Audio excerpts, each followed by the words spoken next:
할렐루야. 5월 2일 금요일 매일 성경 묵상 가이드입니다. 시편 119편 17절에서 32절의 말씀입니다.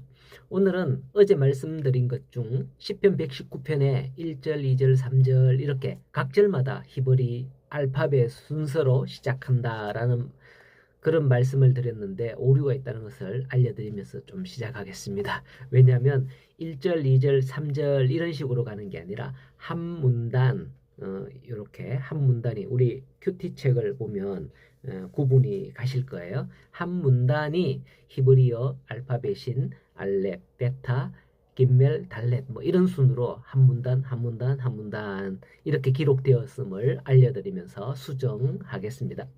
자, 이를 설명하기 위해서 성경의 장절이 언제 구분되어지는가 이걸 알아볼 필요가 있거든요. 성경을 쓸 때부터 1절, 2절 뭐 이렇게 구분이 안 되었었거든요. 원래 성경은 장절의 구분이 없고 각 절이 시작되는 시작 부분에서 대문자 알파벳으로 시작하는 그런 정도였습니다. 후대의 학자들이 성경을 잘 연구하기 위해서 장절을 구분을 했는데요. 1228년에 스테판 랭톤에 의해서 장이 구분되었고요. 그리고 절의 구분은 각각 구약과 신약이 다른 시기에 됐는데 구약은 1448년에 나단이라는 분에 의해서 그리고 신약은 1551년에 스테파누스에 의해서 절이 구분되어졌다고 그래요. 이렇게 장절이 구분되어서 완벽한 성경으로 새롭게 출판된 그 해는 바로 1560년 제네바에서 신구약 성경이 장절로 구분된 형태로 처음 출간되었다라고 합니다.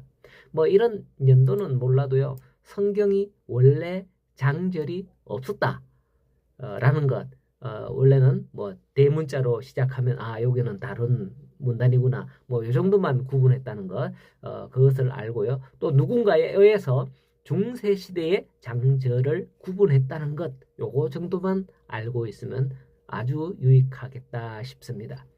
그리고 한 가지 성경에 가끔 뭐 절 몇 절인데 없음이라고 관로해서 표시된 거 있죠. 대략 한 성경에 13군데 정도 있는데요. 왜 없음으로 표시되어 있느냐 하면 바로 이 장절 구분하고 관련되어 있거든요.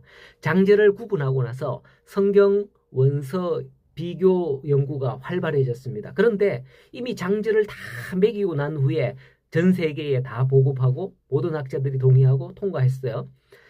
그런데 원문들을 서로 이제 발견된 시기에 따라서 오래된 원문이 있었고 최근에 발견된 원문이 있고 이러면 시기에 따라서 쓰여진 시기가 다르잖아요.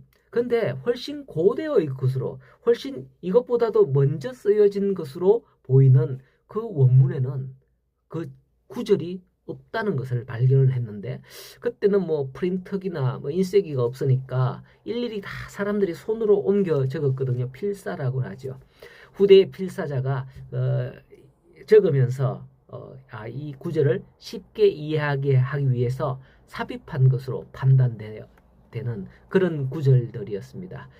그런데 성경은 이미 처음부터 끝까지 장절을 구분해서 표준으로 정해놨기 때문에 그거를 지우면 어떻게 됩니까? 한 절씩 당길 수밖에 없는데 그 당길 수가 없는 거예요. 이미 다 구분돼서 공포되어 있기 때문에. 그래서 그 절에는 관로에서 없음으로 표기되어 있는 겁니다. 뭐 이 정도면 제가 어제 잘못 말씀드린 것보다도 더 많은 내용을 알려드린 것 같네요. 죄송합니다. 자, 이제 시편의 말씀으로 가겠습니다. 오늘은 17절에서 32절의 말씀인데요. 시편 119편이 주의 말씀을 사모하는 마음이라고 그랬죠. 오늘 말씀을 읽어보면 계명, 율법, 말씀이라는 단어가 16번이나 언급을 하고 있습니다. 어림잡아 한 절에 한 번 꼴이죠. 시인이 말씀 중심으로 살기를 원하는 간절한 그런 내용인 듯하죠. 17절에 보면 주의 종을 후대하여 살게 하소서 그리하면 주의 말씀을 지키리다 라고 하는데요. 이건 마치 시인이 하나님과 무슨 조건부 계약을 요구하는 것처럼 느껴집니다. 그러나 원문을 자세히 또 쉽게 해석을 하고 이해하면 어떻게 되냐. 주의 종에게 은혜를 베풀어 주소서 그리해야 내가 살아서 주의 말씀을 지키지 않겠습니까? 라는 그런 뜻으로 해석하고 이해할 수 있습니다. 즉 하나님과 주고받는 거래가 아니라 하나님 이래 해주십시오. 그러면 내가 이래 하겠습니다. 이게 아니라 은혜를 하나님이 베푸시고 살려주셔야만 자기 자신을 통해서 하나님께 영광을 돌리는 삶으로 하나님의 영광이 드러나지 않겠습니까? 하는 의미인 거죠. 성도 여러분. 이러한 시인의 시는 우리의 삶과도 분명한 관련이 있습니다. 만약 하나님께서 우리 죄를 용서하지 않고 또 죄를 짓는 족족 심판한다면 우리는 크게 위축되거나 하나님이 이렇게 매를 회초리를 들기만 해도 이러면 우리는 피하지 않겠어요? 하나님 앞에 설 수 없는 거예요. 우리는. 사람들조차도 처음에는 하나님 무섭다 두려워하다가 나중에는 그런 하나님이라면 나 안 믿을래 이러면서 말 거예요. 여러분도 안 그러겠습니까? 잘할 때는 가만히 계시다가 잘못하기만 하면 하나님이 때리시니까 차라리 나 안 해. 안 받고 말지.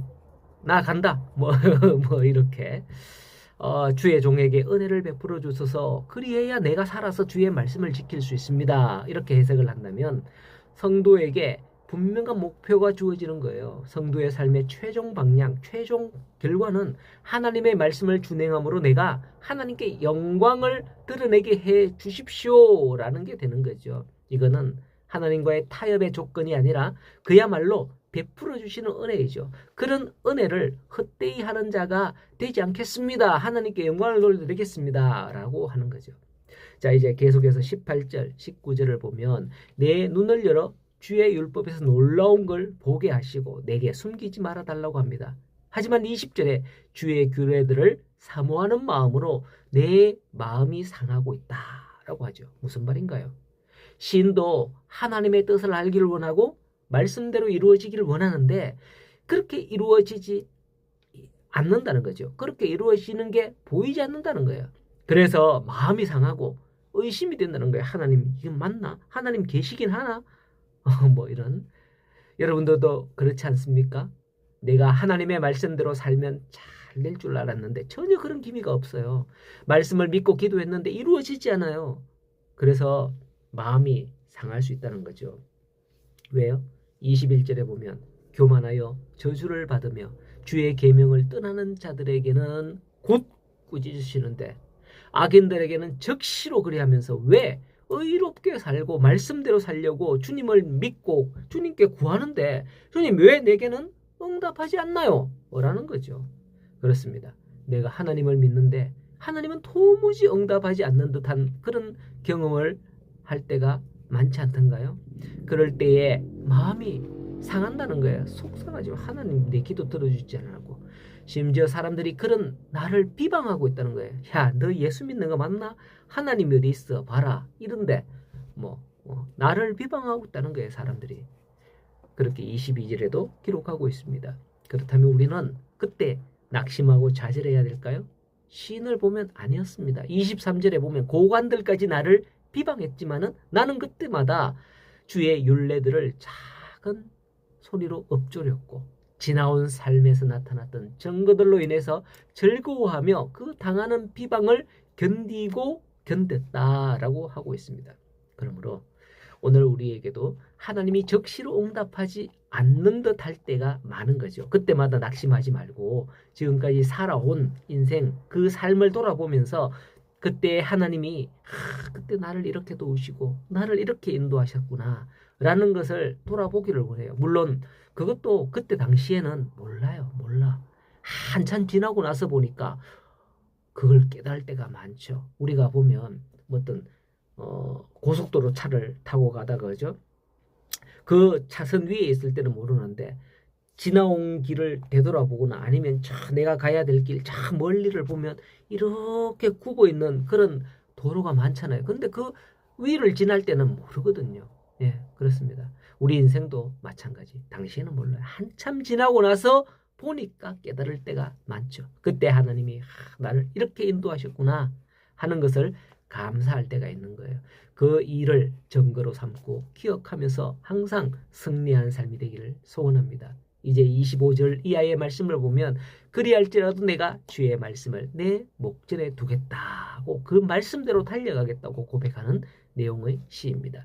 이전 일을 생각해 보니 나를 살게 하는 것은 주의 말씀밖에 없다는 거죠. 그래서 시인은 힘든 상황에도 주의 말씀을 작은 소리로 읊조렸던 것이고 주의 말씀을 항상 내 앞에 두는 자가 되게 해달라고 노래하는 것을 볼 수가 있습니다.